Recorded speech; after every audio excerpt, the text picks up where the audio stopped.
Well, I'm stoked to have Dave Hagen here, who is a Grammy-winning engineer, mixer, and producer, and you're also the chief engineer at Dark Horse Recording. Yes, sir. And also the Institute, but we'll get into that. Mm-hmm. I mean, I was looking at some of your credits. I mean, it was like from Foghat to Keb Mo to Reba McEntire. Mm-hmm. Like, it's pretty eclectic what you have going on. And we were just talking off camera about Relient K. Yep. And so quite an eclectic work history you have. Let's dive into, like, what's the most memorable moment in the studio you've had so far? Oh, man. I mean, I'm sure there will be disasters that are memorable for the rest of my life that I will always be thinking of. Well, let's talk about the disasters in the middle of the too. night. But no, we're okay. We've moved on.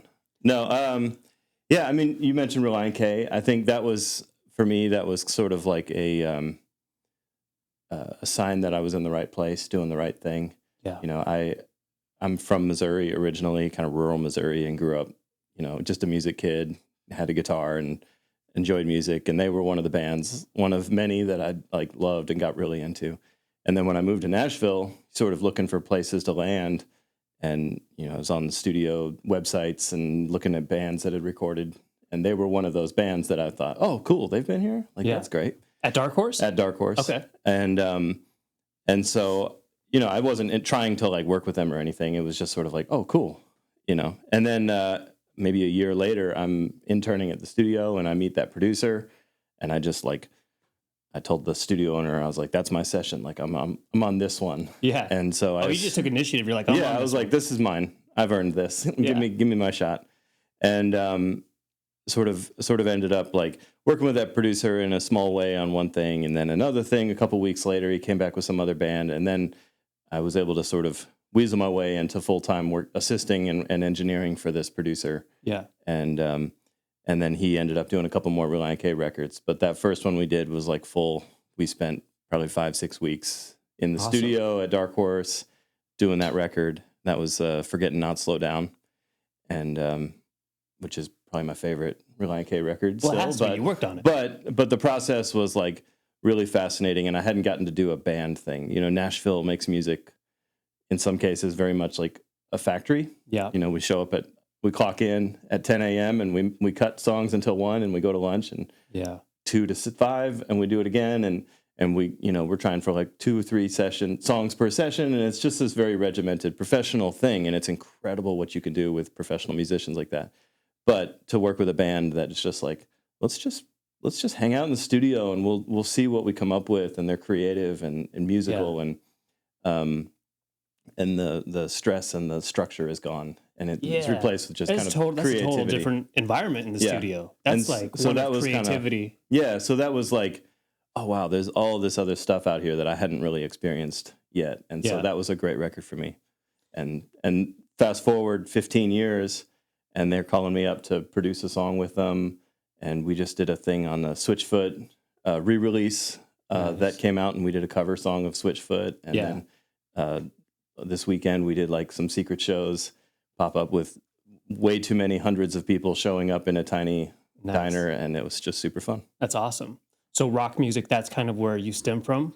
That's where I started. I've certainly grown to like do everything. You know, being a staff engineer at a studio means you're working on whatever's coming in, and so being flexible and enjoying the process and being able to like connect with whatever music you're working on is really important for that. And so there's something about any genre that I just really like working. Yeah. And when people ask like, what's my favorite thing to work on? It's usually just like, whatever's the most different from the last record. Yeah. That's going to be the most like exciting and challenging. Absolutely. Yeah. Cause like you go into, one session, like you're talking about, where it's very regimented. It's like they come in, the players come in, they got like the charts, they know what they're playing, pretty much. Yeah. But then you come in with a band like Relient K, and that experience was very much like, let's write the record in the room kind of thing, which is super cool. Yeah. And you said you play guitar too? I started there. I don't consider myself a player, but I have that kind of sensibility. Yeah. Just not this talent. Yeah. Or skill. You sure you don't want to talk about any of the worst experiences you've had?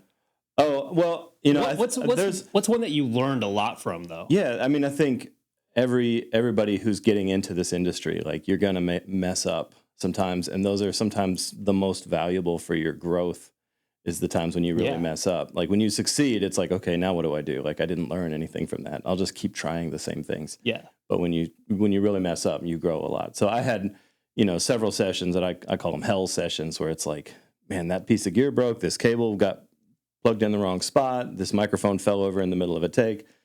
Like all these things start to happen. And someone was there holding me accountable. I was like an assistant engineer on a session. I can't remember who the artist was. But you blacked out. You're like, oh, man, I don't remember. But the engineer was like holding me accountable to all these mistakes and problems that had shown up. And some were my fault. All of them were my responsibility, whether they were my fault or not. Yeah. And I feel like after that, my commitment to excellence in the like prep stage was just totally changed. Yeah. It's just like, okay, I'm going to make sure that this stuff doesn't happen again. Right. And it made me much better and much more impressive to the future sessions because of that. I mean, I've had some hell sessions on this podcast already. Like cameras overheating and going black like halfway through and like, oh man. But then you learn like, oh, there's a way we could fix that. Yeah. And you have to learn from the mistakes. It's the best way because you don't forget them usually. Yeah. If you do forget them, you do the mistake again, you might not get the next gig. But going back to kind of like, now do you have any pre-session rituals that you have in place before going in? Well, I'm fortunate now to have some good assistants that do the setups for me, and so I just give them a list of things that I need done, and then I'm always there, 2 hours before the band to just go in and double check everything and kind of make sure it's all working, and I'm going to hit record and I'm going to watch it and make sure it's all flowing good. Yeah. And then I'm just going to listen to music and chill and be ready for the day. So you've worn like 3 different hats: mixer, engineer, producer. Which is your favorite hat to wear, or do you have a favorite hat? Whatever's different than the last one. Okay, so I was an engineer on that one. I love the switching hats. Yeah, I very much enjoy each of them for their own sake. Yeah. I'm not particularly extroverted person, so I enjoy mixing and just being in my studio at home and it's quiet and I'm just getting to do the thing and like disappear into the work for a while. Like I really enjoy that process. And then I get really bored with that. Yeah. And I'm like, I need to move. I need to see some people. Right. And getting in the studio and tracking or producing or working with an artist and doing a co-write with them or whatever, like all of these different things. Anything that's particularly challenging is always going to be the most engaged part of my Do you have experience. Any, like on the producer side, there's different producers, right? You got the Rick Rubin producer who's very like, I don't play any instruments. I don't know how to talk the lingo, but I know the feeling of the music that I get. There's that producer. Then there's way more hands-on producers who are like, let's play an augmented whatever on this instead of a G major or whatever, Which one are you? I'm definitely more of the technician as a producer. Like I stayed out of producing for a long time. I think the main thing about producing is like having an opinion. Yeah. And it's a good opinion. Like you have to have those opinions to kind of guide the ship. Part of it is structural and administrative and you're just trying to manage the sessions. That part I've always been able to do. But I didn't want to start injecting my opinion until I had a little more experience. So I waited a while before starting that process. But my opinions are largely now coming from my experience as an engineer and as a mixer and as someone who's just sat in the studio with thousands of sessions and tons of great songs and some that went really well and some that didn't go well. And I'm just sort of been ingesting all this information. And now when I'm in the studio, like I can tell if a guitar part is going to be easy to mix. Oh, right. And that helps me know if it's going to feel great in the song. If it's fighting the vocal or if it's fighting the other guitars and I can hear it, that it's going to be like, oh, how am I going to mix that? Yeah. Like, then it's probably, let's just try some variation and make this really easy to mix. Not out of selfish need, but because most of the great arrangements and songs are easy to mix. You kind of just pull stuff up and it already feels like a great song. Yeah. And so that's my goal, is to kind of, on the musical side, make sure that stuff feels natural, feels like it's placed well, is carrying the arc of the song. But then on the artist side, like I really want to make sure that the record is their record. Like I'm not a guy that's going to come in and just be like, this is my sound and this is what we're going to do, and I'm going to program all this, and I'm going to tell the bass player what notes to play, or the drummer what to do, or the guitar. Right. I'm not trying to dictate parts or musicality to anybody. I try to bring in a great team of people that I've worked with over the years, and point them in the right direction and get everybody on the same page, and then let them be the geniuses that they are, and I will just make sure we're all pointed in the same direction. Make sure the ship's going the right way. Yeah. What are some of like your engineer idols? Because I think about like Eddie Kramer, who's like, you think of Jimi Hendrix, Led Zeppelin, and these iconic sounds that you hear on the recording. Yeah. Do you have any idols that you look to, or maybe any specific situations, like you think of like having a massive room where the drums can sound huge? Is there anything like that you get to go, oh, I remember that. That was cool. I get a chance to try this. Have you done any of that? Yeah, I mean, there's definitely engineers that I look up to, records that I've sought out the credits of, like, how did they do that? Yeah. And I mean, going back to, Zeppelin 4 or whatever, like these just incredible sounds that you're like, wow, that's amazing. Yeah. But more modern context, maybe like the way I think as a mixer is kind of very much like Serban Gene, who's just an incredible mixer, just has like all these top hits, but they all have this depth, and they're loud like a modern mix, but they have clarity and depth and space in a way that not everybody's able to do. Yeah. Andy Wallace, I've always been a big fan of him, and the way he produces and engineers is like, it just feels like I'm there with the artist. Like there's this space that's really cool. Have you seen the documentary? It's on YouTube. I think it was a YouTube documentary. Tom Petty's Wildflowers. Have you watched that one? I don't know if I've seen one specifically about that, but it's really I've good. seen a lot about those sessions. Rick Rubin talks about how, particularly on those sessions, they focused on like not stacking a bunch of guitar parts because they wanted to let there be room in the mix to breathe, so you can hear a guitar player playing a guitar rather than hearing a stack of guitars where it just sounds like guitar. Yeah, you know what I mean? Totally. Do you have any kind of specific approaches when it comes to layering guitars or anything? Because it's kind of cool that you look at it through the lens of like, is this going to be a pain in the ass for me when I go to mix it? Right. Yeah. No, totally. I'm a big fan of simplicity. There's a time to complicate things and get really dense and layered if you're going for a particular sound. But generally, the fewer things there are, the bigger they can all be. I think of it sort of like a collage, or we've got this limited amount of space to put all this information. Yeah. And if you zoom in real big on the lead vocal and make the vocalist huge, all the guitars are going to have to get smaller, or the keys or the synth sounds or whatever you've got. And I think like hip hop tonalities are really great at that, and because they're often using some sort of like loop based stuff, a lot of or samples, or just some sounds that are just like thrown way in the background, and then just the massive 808 or whatever, just a few key elements, and there's stuff happening, but it's been pushed way in the background. It's been made very small. Yeah. But then you have this incredible great vocal that can be right there, and it's like really three things driving the whole song. So I try to bring that in, even on a country record where we've got 7 players in the room. I'm still trying to be like, okay, how do we simplify the verse down to 3 things? Yeah, if I can. And then when it comes to producers, is there any specific producers that you look towards or idolize, or like you're like, man, I love their work on that particular album? Or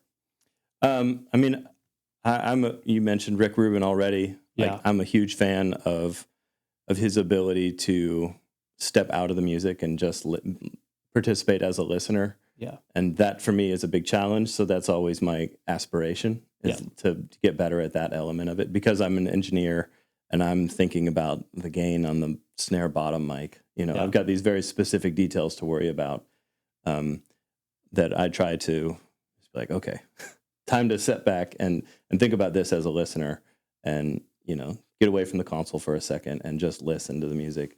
And so, and I'm not saying I'm like that, but I do aspire to that level of aloofness from the process. Yeah. And I have to kind of segment my brain, right? Like then zoom back in and make sure I'm not messing up these takes. Yeah. But then listen back as a producer. Yeah. It's my job as producer, or even just engineer, to like respect that and to make a space where it's safe. And Dark Horse, the studio, is really built around that. It's an incredible studio. The whole property. Yeah, it's one of a kind. And And so when you get out there, like you feel that energy of just like, wow, this is a safe space. We can just feel all our feels. Yeah. And we can make a record. And it's my job technically to make sure that flows. Mm-hmm. So I'm ready with Pro Tools or the gear or whatever, like, and stuff is ready. Yeah. And as a producer, then it's my job to kind of manage the feelings in the room and create a creative environment. Now, because you wear the hat of mixer, engineer, producer, and sometimes on a Monday it's this hat, on a Friday it's this hat, which do you like best? Or do you have one that you like best? Yeah, sometimes it's all three hats at once. Okay. But yeah, I mean, I think I say this a lot is like, people ask me what my favorite genre to work on or my favorite part of this job. And it's like, whatever's different than the last one. You know, I enjoy everything that I'm doing. And even the school side, which is a very different path, you know, and engineer where I'm tracking, mixer, producing, and then educator, I guess. Yeah, because Dark Horse has an institute where, mm-hmm. So let's talk a little bit about that. So people aspiring to be artists, be mixers, engineers, and stuff like that, they could all come through this program, or do you have like different like micro programs that they go through? Yeah, it's really 3 tracks. We have audio engineering, music business, and composition and songwriting. We have some online versions of music business, and we're in process of maybe next year or so having an online songwriting. Mm-hmm. And August of this year, we're starting an advanced mixing course. That's an online course. Very cool. But yeah, the idea is, it started from the studio internship program, which is like, I'm a beneficiary of that. And I went to a 4-year school that left me woefully unprepared for Nashville. Like I didn't know almost any of the skills that I needed to like function at a basic level as an assistant engineer. And I learned it all on the job. Yeah. And the reality is that people were coming from all the major schools, the most expensive and then others less expensive schools, and everybody's in the same boat. After 3 months of internship, like if you don't have the stuff to make this work as a career, like you will know, like, because on the job is where you really like either pick up and learn all the things you didn't know, or you really get efficient and fast and internalize those skills. So Dark Horse as a studio had been training interns. We have a kind of a regimented, structured training system for interns. Had been doing it for 15 years at that point, 20 years almost. And we realized like, well, man, all these people are wasting a lot of money to then come and intern where they're really getting their education. So we tried to build something that would be better for the students, better for the people getting into the industry. Because not everybody's even going to do this. People that spend the most money at the best schools or spend the least amount, like they're going to find out in a year whether this is something they're really passionate about truly, and a year after school.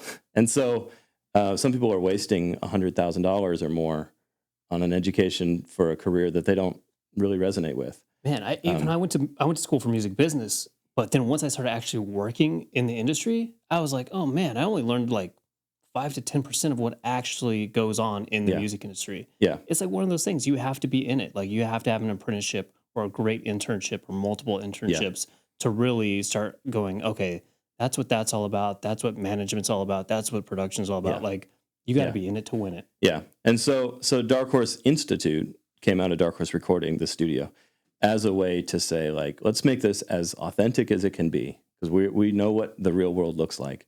Let's try to build a program that trains you up how to do this as fast and as cheap as possible. Yeah. So that you can get out there without being burdened down by a ton of debt, and without wasting maybe 3 or 4 years of your life going through some university system, to then really start the process at that point. Yeah. So I feel like our graduates, in terms of hours spent making music, in terms of hours spent learning, and like their skill level, they've got a 4-year head start on me from what I had in my career, for less money, like significantly less money than I paid, and significantly less time. And 3 or 4 years in the industry is more powerful than any education can be. Yeah.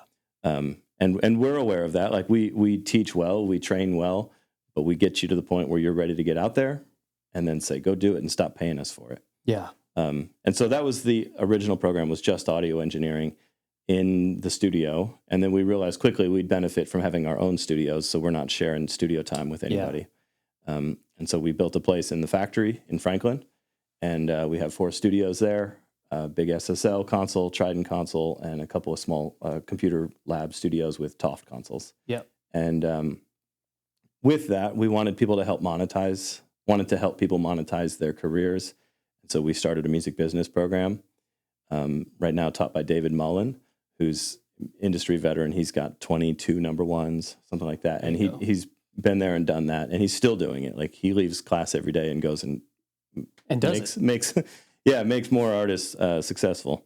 And so that side of it was kind of like, how do we tie in this engineering skill with people who maybe want to get into the industry in some other area, or who want to monetize more areas. So a lot of, the new standard is producers who are kind of co-writing, and they're assisting artists with deals. Like, they're kind of doing this artist development thing.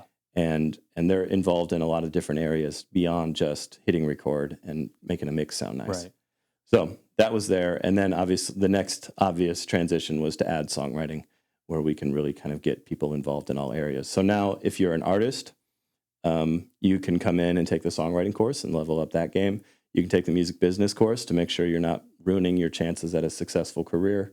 And then if you want to be doing your own demos, which I think every writer and most artists should be able to do, especially until you get to the point where you can just afford to pay for everything. You might take all 3 of our courses and get the big discount, or you might just take 1 or 2. Yeah, I mean, any aspiring artist who is serious about it, I mean, that's the way to go, because in an industry where artist development, like we were just saying, is not really there much anymore. You got to go develop that yourself, hone those skills, then get out there. And start doing labels. Labels they're not doing that development. They're not putting the effort in advance. So they're looking for someone to come to them fully fleshed out. And that means for the independent artist, like, it's really important that you're moving in the direction that the big labels are looking for, or that you're making your own living without the label. Screw those guys. Like, you can, make a living off of 10 or 20,000 album sales. That's incredible. Like, you will make good money off of that if it's all you and you own all of it. To match that on a label side, like, you've got to have hundreds of thousands or millions of sales before you start to match. They have to recoup all that advance and all that before you start to match the money you're making. And so, or streams, like the equivalent in streams. But even more streams. A lot more streams. So we really tried to prepare people for, like, okay, here's how you're going to make a living at this. And then down the road, when you're ready, like, what do you need? What are those labels looking for?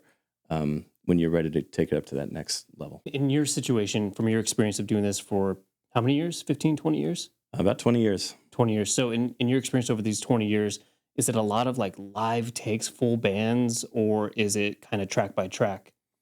I definitely gravitate towards the Nashville kind of, like, let's do this all together if we can. The traditional Nashville approach of, like, let's get a band together. Modern Nashville is shifting more towards LA or New York style, which is a lot of overdubs. And some records are definitely being cut that way. Every session player in town can record themselves at home, from guitar players to drummers. Like, they're all set up for that, and you just email files back and forth. But I feel like that, as part of the creative process, is very diminishing. When you put a group of players together in the room, they all get to react to each other simultaneously. And the first couple of, like, jams with the band where they're like, okay, what's this verse and chorus going to feel like? They're all just going to start playing whatever they think it is. And within, like, 8 bars, they've all figured out what the thing is. Like, locked in. It's just incredible. Like, because the kick drum pattern influences the bass player's pattern, but then the bass player is going to influence the piano player's groove, and that's going to influence what the drummer wants to do. And these quick little circles just happen where they're all listening more than they're thinking about their own selves. And decisions get made really fast. And if you say, hey, guys, can we take this in a different direction? I thought that was the drum pattern that we wanted, and that's what we sang to you, like, verbally tell the drummer, like, this is what I'm thinking for the chorus. But, like, it's not doing it. What can we do to take this to another direction? It just, as a group, instantly happens. So it's really powerful to have that group together. That being said, like, there's the fun thing of like really focusing on an overdub and getting exactly what you want out of that is also pretty entertaining. And that's more like a band style recording. And I like to lead off with everybody together. Let's get the core of this down, and then we'll just start replacing things as we go. Yeah, it was a great bass take. It made the drums feel good, but now let's like really focus. I bring this up because I'm wearing an AC/DC shirt, but I heard Rick Rubin say that when he worked with AC/DC, that one thing that happens with that band in the room is that when it's going into the solo section, the band starts speeding up. Yeah. You know about that? Yeah, I mean, and that's a really fun thing about live, and especially like no click track, get rid of that. You mentioned Foghat early. Yeah, yeah. Like I know Foghat from Guitar Hero. Like that's before my time. Yeah. But I know Foghat from Guitar Hero. Like that first song on level 1, like that slow ride. So we recut that with them. It was like I can't remember 30th anniversary or something like that, and they recut it, and that song went from like 80 BPM up to 160 or something. Like, it does speed up, it kind of ramps up throughout. And that drummer was really, we tried a couple of songs on the click, and it just didn't work. Like, you just felt tentative the whole time. And then we turn the click off, and the band as a group plays, and it's like, oh, that's how you're supposed to play that music. That being said, if I'm cutting a Morgan Wallen song, or something more modern, we're gonna stabilize that. For better and for worse. Yeah, because a lot of times you got a drum loop that you're working off of or something like that, rather than live drums in the room, which is, I mean, all these elements together. And like you said, these nano decisions in the moment that are happening, especially because of the energy in the room. Yeah. I mean, I think there's something to that. Yeah, totally. What's something that I think a lot of artists get stuck with, like, oh, I need the right gear, I need the right mic, I need the right whatever. How important do you really think that is, especially when you're starting out? So you just be like, this is what I got. Let's do the best with what we got. We'll get gear down the road. Because a lot of people will just be like, I got to wait until I get the right ingredients. Yeah. I mean, it all boils down to the song and the performance. Yeah. The mics pointed at it matters so little in comparison to the performer and what's coming out there. I was going to ask you, say, like, how important is mic placement, like on a cabinet or on a bass drum or whatever? I mean, as an engineer, like, I've spent my life finding those nuances. And it took me a long time to realize, is like, you know what, if I'm exactly perfectly recording this guitar and the part's wrong, none of this mattered. Like my great mix, and obviously I get hired based on my mixes, as a mixer, I'm going to get hired based on what I do to the sound. But the success of the song is all about, nobody's listening to that. Everybody's listening to the song and the lyric. And as long as the mix is like portraying that performance well, people get to connect with it, or they choose not to. Yeah. So as a producer, I have to step away from my engineering brain and hyper focus on perfection of tone. Yeah. And think about, like, is there something we can be doing here? Like, sometimes it's just a very small change to a melody, to a lyric, that just like grabs somebody, and they go, oh wow, what is that? And then they're listening, and my snare tone doesn't matter at all. That being said, I will talk all day about tone, and I very much love that stuff. As people who are getting started, if your audience is artists and they're trying to figure out like how to build their home studio or something, I think first off is like, if you're working within a limited budget, just buy the cheapest thing you can find of everything, get a decent mic, and then start upgrading. Some things are not going to be holding any value. Small, cheap interfaces, little $100 mic input interface, it's not going to hold any value. So don't expect that. But once you start buying professional gear, a microphone like this is going to cost the same 10 or 15 years from now as it does right now. So you're not losing any money by buying the lower priced one and then stepping it up with each iteration. Each time you've paid that one off through a song being successful, like, now go step something up. Reinvest back in. Yeah. And especially on the vocal side, artists should be able to record a professional vocal at home.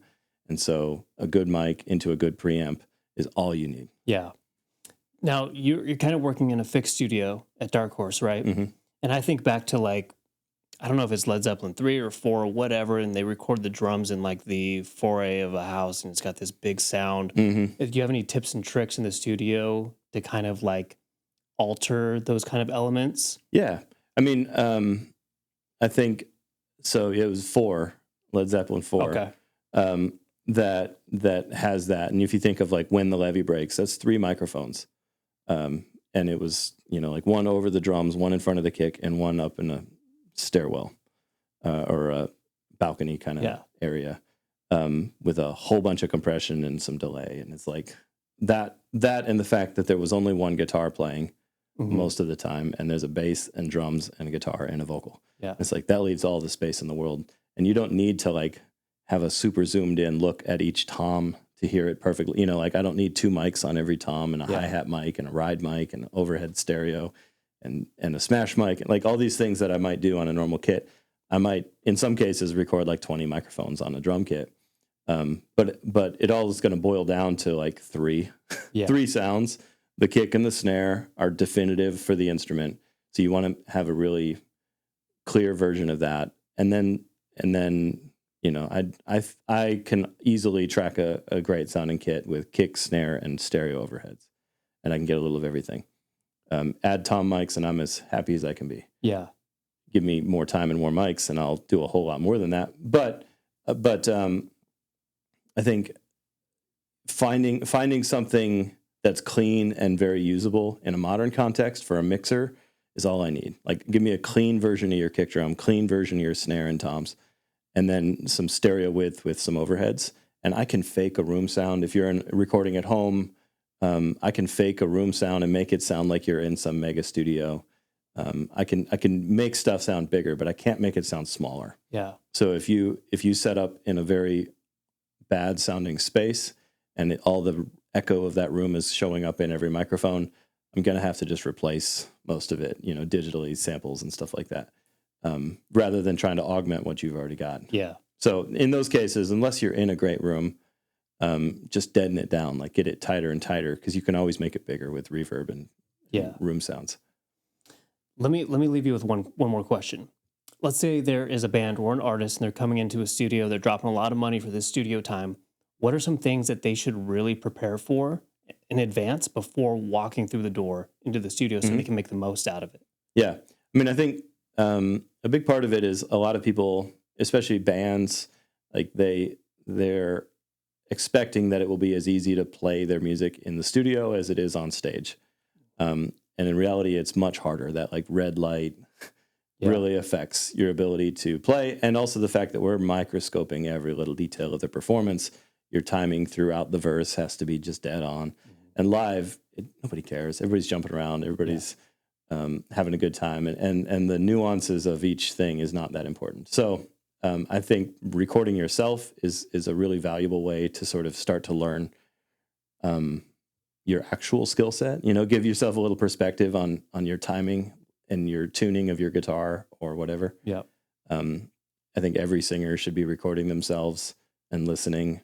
I think singers should learn to tune their voice, not just for the output being more in tune, which is good for content if you're making content, but also like you start to learn that way when you're not in tune, and it trains your ear to hear that better. I